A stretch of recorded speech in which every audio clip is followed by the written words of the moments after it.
વર્ષનું આપણે ત્રણેય પીરિયડ આવે 50 વર્ષની ઉંમર 60 વર્ષની ઉંમર રિટાયર થઈએ એની પહેલા જે રોકાણ કરેલું હોય એના રિટર્નો છે.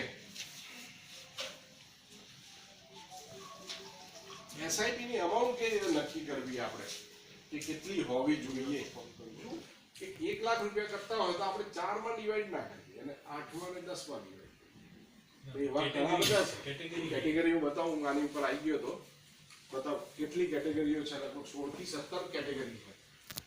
કઈ કેટેગરીમાં કેટલા ટકા હોવા જોઈએ સ્ટાન્ડર્ડ બોર્ડ દરેક માટે જુદું જુદું જ હોય.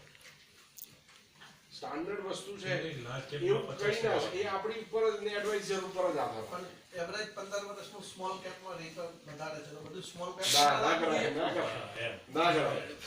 એટલે મેં કીધું 4 ની જગ્યાએ આપણે 10 લઈશું. 10 લેવાથી કંપનીઓ બદલાય.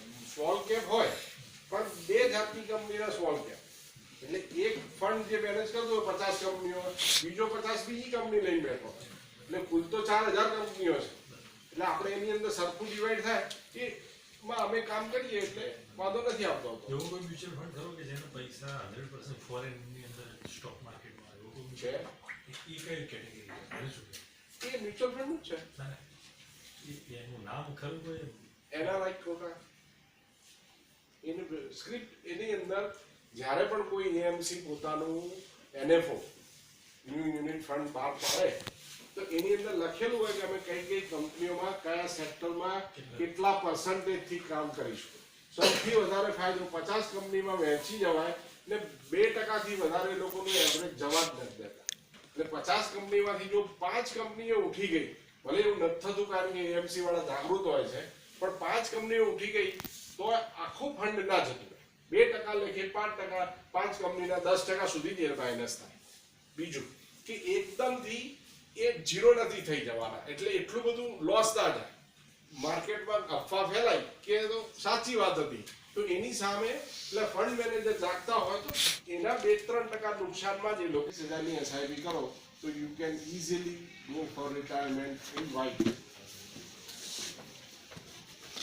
કન્ક્લુઝન છે આનું. Don't time the market. Regularly investment કરો. આખો દિવસ એને સફળ ના કરો કે આ સ્કીમમાંથી નીકળ્યા ને આ સ્કીમમાં ગયા આ સ્કીમમાંથી નીકળ્યા તો આ સ્કીમમાં ગયા. મારી મદદ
રેગ્યુલરલી ઇન્વેસ્ટમેન્ટ કરો.